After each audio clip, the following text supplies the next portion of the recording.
Hello, I'm Joel Blackford with Beth Hassett Sabbath Fellowship. Thank you for joining us. We're virtual. Our building has been closed almost 3 years. We're based out of St. Paul, Minnesota. The phone number works. You can contact me if you'd like. We do the philosophy of eschatology, what you need to know, your reality, our existence. We try not to be disparate. We try to make it observable. You should be able to look and then say, does this relate to the Bible or not? Is this important news or not related to the Bible? Things like that. That's what we do. We're Beth Hassett Sabbath Fellowship. Thank you for joining us. Top 10 Israel news. Now, I wasn't going to do any top 10 stories. Then I remembered my dad did this every single year. So I'll show you his picture in just a minute here. The main thing is I looked out at the top 10 news events. So my dad, every year, he was a pastor for many, many years, and he would do the top 10 news events, then come back the next week or so and do the top 10 religious news events. I'm only doing the Israel news events because they're really intriguing, and I didn't really see them. It didn't make sense until the week before the new year. And then I said, well, what's going on? And I looked, and it's been an amazing year. So for me, this is my list. And there's my dad down below, Reverend John C. Blackford. He was born right around Passover of 1921, and then he died in 2010. Phenomenal human being, brilliant, absolutely brilliant. I'm not half the man that he was, and especially in brilliance, but he was amazing, and he was hated by the Methodist Church. Oh, he was hated because he believed in God and the Bible. Can you imagine that? How horrible that must be. And they they tried to run him off, but he was a Navy chaplain, so they really couldn't do it. And he was from Asbury Theological, wonderful man. So I miss him dearly. It's been 12, 13 years. Wow, long time. So yeah, he died in February 13th. So anyway, it's been a long time too. So it's been 13 years ago. So my top 10 is the new Netanyahu government, the Pool of Siloam, the Saudi Arabian proposal to move Palestinian capital to Amman, Jordan, the Iran war possibilities, expand Jewish presence in Hebron, Putin and Russia crave the Mount of Olives ownership, Jordan control of the temple, and I'll go through these individually, don't worry. Jordan control of the Temple Mount and the status quo there. Then Abbas seems to be getting very old and very sickly. When will he pass away? The Abraham Accords, they're on stall right now. They started out in 2020, but they really aren't doing much right now. We'll see with the Netanyahu government. And then number 10 is instability in Lebanon. I think that's a huge area that is so close, and especially with weaponry. So we do, again, the philosophy of the end of days. And I believe number one is the Netanyahu government. We try not to twist the Bible. We try to give you the real news and the philosophy of the end of days, the story behind the story, so to speak. So Israel Hayom has done the same thing that I'm doing, and they said these are the top 10 Jewish stories of 2022. And so number 10 for them was the UN's and the human rights groups' war on Israel escalates. And so they're saying they think it's all anti-Semitic because, and I did every color here in green because the UN Human Rights Council is basically comprised of Arab nations, so they hate Israel. So they're always going to condone whatever the Arabs are doing. So anyway, that's number 10, but that happens every single year, so I wouldn't give that a 10. Number 9 is normalization with the Arab world continues. Yeah, that's the Abraham Accords. I would say 9, and I think that's where my 9 is. Um, Actually, yes, my 9 is their 9. That's interesting. Okay. Increase in Palestinian terrorism. Yeah, absolutely. And it is getting worse. So but I cite that a little bit differently because it does happen every single year. It does seem to be increasing, but I can't prove why, when, how, where. Number 7, social media. Who cares about Twitter and Elon Musk and the Führers and think whatever? I think that's a waste of time. What to do about Trump? I really think Trump is so back then. He won in 2016, he lost in 2020, but he'll never win again, people. There are little issues. And let's just say I'm more of a DeSantis guy. Okay. So Kanye West. Who cares about Kanye? Really, seriously. Number 5, not important at all. So all 3 of those are in kind of a pinkish color because they're just not important. Number 4, Iran protests and nuclear stalemate. Yeah, I have that much higher. I say Iran is number 4 on my list. Interesting. Okay, we compare there. War in Ukraine, no. Ukraine is important, but not to Israel that much. That it matters to Russia and Ukraine, and it matters now to Europe.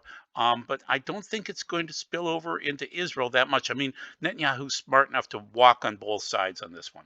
Okay, number 1, rising anti-Semitism and the failure of American Jewish leadership. By every measure, anti-Semitism was on the rise. Yes, absolutely, but that is an overall thing that has been going on for 50, 60, 70 years, and it gets worse as we get closer to Messiah Yeshua returning. So that's Israel Hayom. Thank you very much for that information. Now we're going to go with what I think is number 1. So we're going to start with number 1. Okay, and I've already covered these in the first slide, but let's look at them now and kind of dig into them a little bit. So Israel's new government, Netanyahu is back. He was out in 2019, took a few years to get back, and many, many elections. Those were prophesied. I'll show you that in the next slide.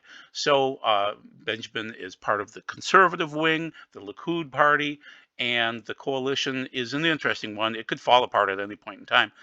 But I think it will hold together. I think it'll be miraculous because there isn't really a better choice right now to run Israel. And also, it's the prophetic choice. So I want to say, and I'm sorry if it sounds like I'm putting God on the spot here, but it seems like it's God's intention that Netanyahu's the guy. Just seems like, okay, that's my opinion. And this is from Adam Eliyahu Berkowitz. He's a friend of mine from Israel 365 News. Wonderful guy. God bless him, all of his efforts. He really brings out the prophetic. Now, I have another article from him down below here. Rabbi Kaduri predicted 40 years ago that current election difficulties presage the Messiah. Yes, and so that is the case. Even the J Post talked about that on the right-hand side. Netanyahu Gantz impasse predicted and mystic hidden manuscript. Yes, absolutely. Kaduri truly believed that Netanyahu would be the guy. And other people have prophesied this too, that Netanyahu is the guy when the Messiah returns. Now, whether it gets kicked out again and comes back again or whatever else, but I think things are going to move forward. So, and I have a very close friend that's a Torah friend. I go to his Bible study at his house on Sabbaths, and he really believes that we're just in another Deuteronomy 28 cycle, another cycle, and like Strauss and Howe put together their fourth turning book. We're just in one of those cycles. I'm not sensing that. And I could be wrong, but I'm just not sensing it. I think we're actually in an end time cycle here, and these are real live birth pangs going on. So now this is Joe Dowda on the left-hand side, and the problem is Joe is just a nice guy from Africa, Opinion, Nigeria, and I don't know anything about him other than he thinks Benjamin Netanyahu is God's countdown clock for the end of the world.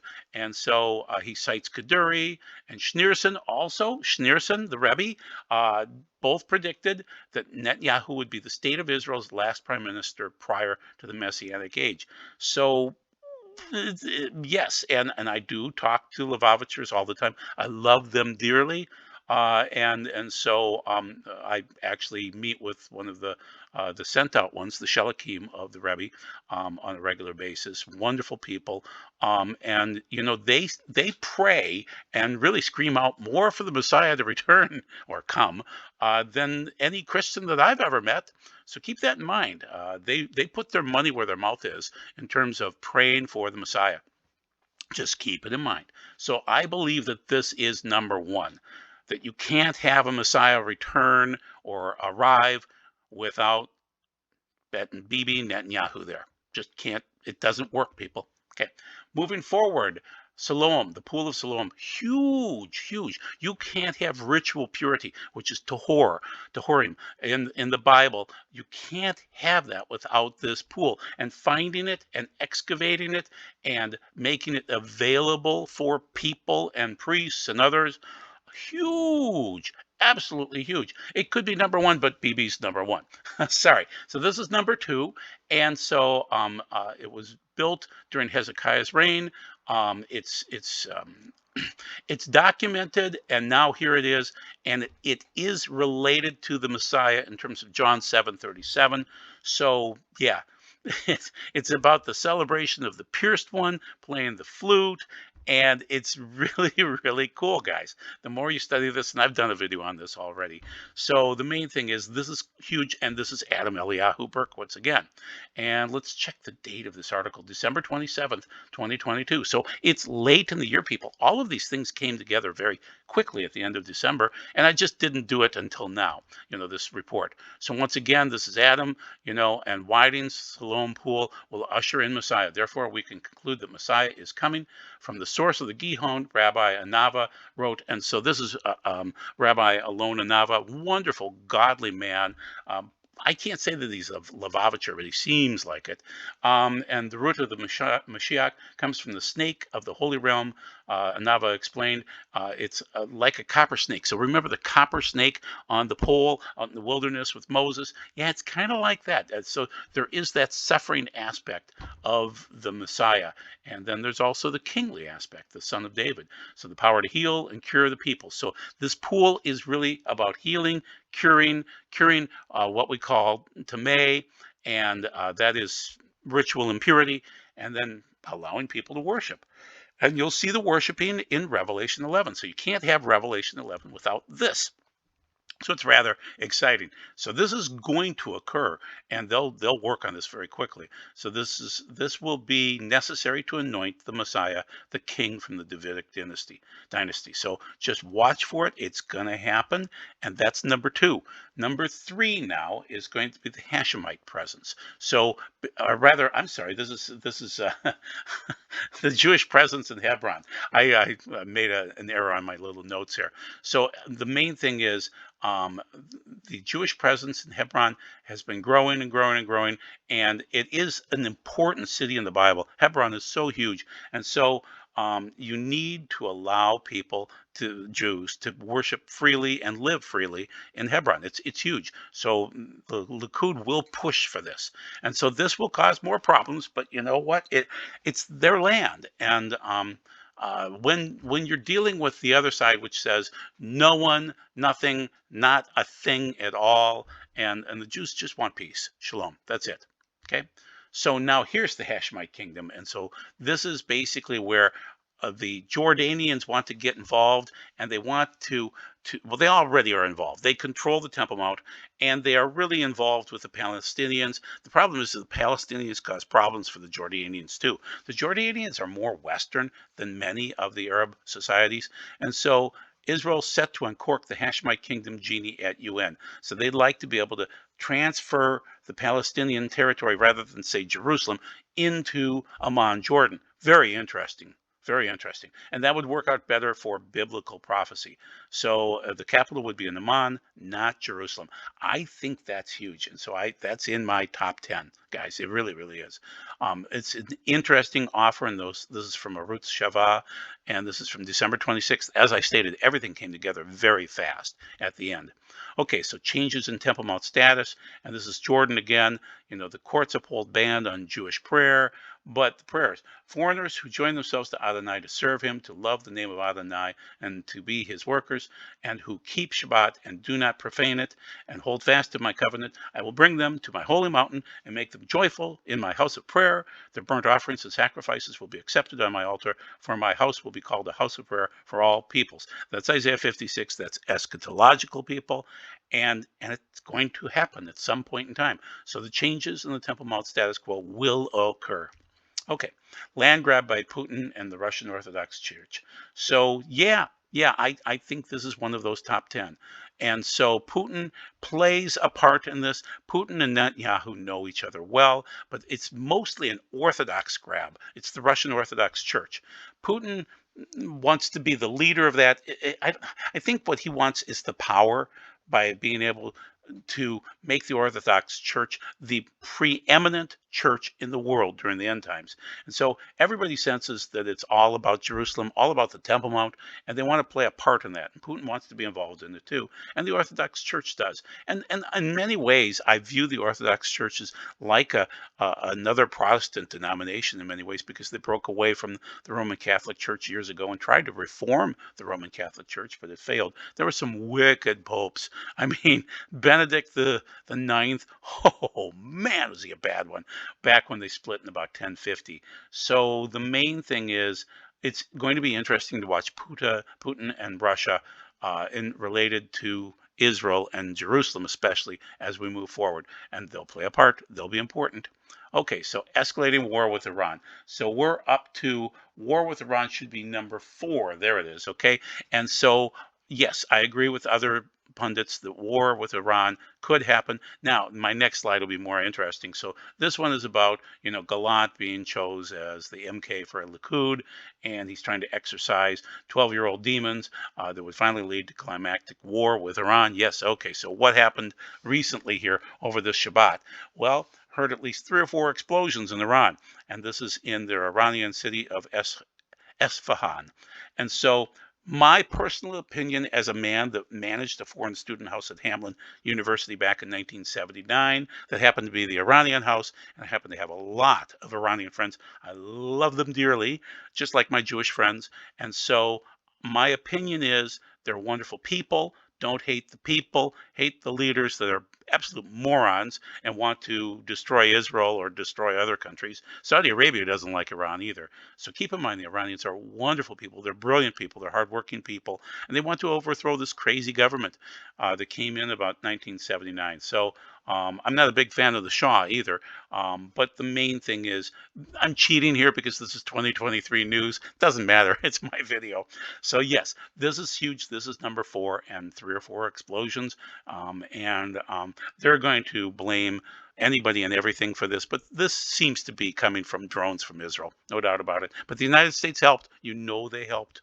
Okay, so Jordan vies for control. So I would say that this is I think I have my slides backwards a little bit, but my original list was important. So anyway, so the thing is, Jordan vies for control of Temple Mount. Yes, Jordan's involved in this, and they don't want to change the status quo, and so they don't want an intifada, no doubt about it. They really don't want to see a horrible, horrible war over this. It could happen. I think the 2 witnesses will control this, but Jordan's king is Western, as I stated, and so I would wonder, he's got these red lines and things like that. He has to talk tough against Israel, but he's actually pretty close friends with Netanyahu. They agree. They're working on water projects together. Okay, so what happens after a boss dies? And so I have a boss in there as number 8, and yeah, I see that there's going to be a power struggle. I see that they'll kill each other over control of this because it means wealth and power and control. So I wonder what's going to happen when a boss dies. And this is, I mean, a boss is old now, very, very old. And so we'll see. There's going to be the power struggles. There's going to be violence when he dies. There will be a major power vacuum. Yes, no doubt about it. And everybody senses that he's very, very weak, but he's not going to give up control because his family wants control. And so, yeah, it's going to be interesting. You're going to see horrible militant groups and political factions attempt to seize control in different areas of the West Bank. Very interesting. Okay, Abraham Accords. Why did I drop it down way down to number 9? Well, because that's 2020 and it's 2023. And Trump's out of office and he's not coming back. And Jared Kushner really isn't important anymore. So Saudi Arabia wants to join in. If they join in, it becomes a huge story this year because that would be the Gavor of Daniel 9:27, Yikvor, which would be that the covenant would increase, the Brit, the covenant would increase in strengthen. So, oh, there it is. I stated it down below. There you go. Vahigabor. And that would be strengthened, Brit, the covenant, the Rabbin, for 1 heptad, which is a week in the midst of the heptad. So the storyline from Daniel 9:27. So just keep in mind, this is something to watch. And I believe that Jared Kushner will continue on with Netanyahu and MBS, which is Mohammed bin Salman, to form an agreement on this. Interesting to watch. And then just watch the other billionaires play with each other. Musk is in the play book too. So all of these billionaires know each other. They all know each other. And it's interesting to see Kushner and Musk together. So just watch it. So number 10, Lebanon. I truly believe that Lebanon is so close and the bombs would come so quickly across the border. And I worry for Tel Aviv because it's a wicked place. And you know why. I don't need to describe why, but it has to do with Genesis, is it 9:3, when Noah had the beautiful scene outside of the ark, the rainbow. Yeah, you know what I'm talking about. That's the problem with Tel Aviv. So Lebanon's middle class vanishes as the economy crashes. This is the Daily Wire. And so you know they have political instability. They had the blast in 2020, that Port of Beirut blast. On the right-hand side, Frontier View is talking about Lebanon's economic outlook, inflation, currency volatility, political rows, wreak havoc on private confidence and consumption. The bottom article is Hezbollah's stance on the maritime deal. It looks like Hezbollah doesn't say Lebanon's stance. It says Hezbollah. They run Lebanon, and they really want some cash out of this so that they can buy bombs. So it's unexpected that Hezbollah, which has always rejected all direct negotiations with Israel, are suddenly saying, "Yeah, let's talk. Let's get some cash going." And so cash talks. So that's from the Carnegie Endowment for International Peace. So it's interesting to see these things occur with Lebanon, the oil field, the joint ownership, and Israel working together with Hezbollah. That's amazing. So that's my 10. Birth pangs. Yeah, we're in the birth pangs, no doubt about it. I believe we're in SEAL 3. I'm the only guy out there saying that. I believe it's opened in, well, so basically 1967 was SEAL 1, when Jerusalem, or when, the Israel government handed back the Temple Mount to Jordan. And number 2 is 9/11 of 2001, which started a war east of Jerusalem. I'm saying SEAL number 1, the West, and all of this comes from Zechariah 6, that the West horse means Western civilization is falling apart. There's a spirit of idiocy, lunacy, idiocracy in the West, and it's falling apart. SEAL 2, East, all the battles, Iraq, Afghanistan, other battles east of Jerusalem that destabilized the Arab nations and those that are somewhat Semitic. Then SEAL number 3 is North. You're seeing it right now, $5 for a dozen eggs, okay? And other costs are going right through the roof. Okay, that's SEAL 3, guys. SEAL number 4 is death from 4 different things. So I'll give you the 4 things in the Greek real quick. So the main thing is, the first one is, not Thanatos, I'm sorry, Ramphea. So that's, in the Jewish terms, that would be invasions. You're sensing that already. The second plague would be limo, and limo would be crop failures, whether it's through lack of rain, too much rain, or blight and other things like that. The third plague would be the name of this particular horseman, which is Thanatos, which is death. And you're seeing death occurring, whether it's the inability for births to occur, or early deaths to occur, or suddenly died, or whatever it is. Those things are occurring. That's that spirit, Thanatos. Then Therion is the last one, and that's a tiny, tiny animal. Paul had a snake bite him in Acts 28, which is a Therion biting him. Well, it's a tiny animal, biological warfare. So those are the 4 things of SEAL 4. I believe those things are starting now, although I'm not calling it because I don't have the right to call it.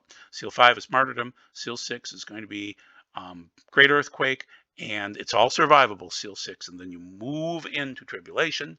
Then you would move in 3.5 years later into great tribulation. I'm saying watch the Temple Mount. Keep your garments clean. Remember to watch the Temple Mount as closely as possible, then Jerusalem, then Israel. Those are the most important areas to watch. Other areas matter. You work on you, which is read your Bible, pray, repent, and get your garments clean and get ready for a wedding. Take care. God bless. Love talking to you. Stay blessed. Bye.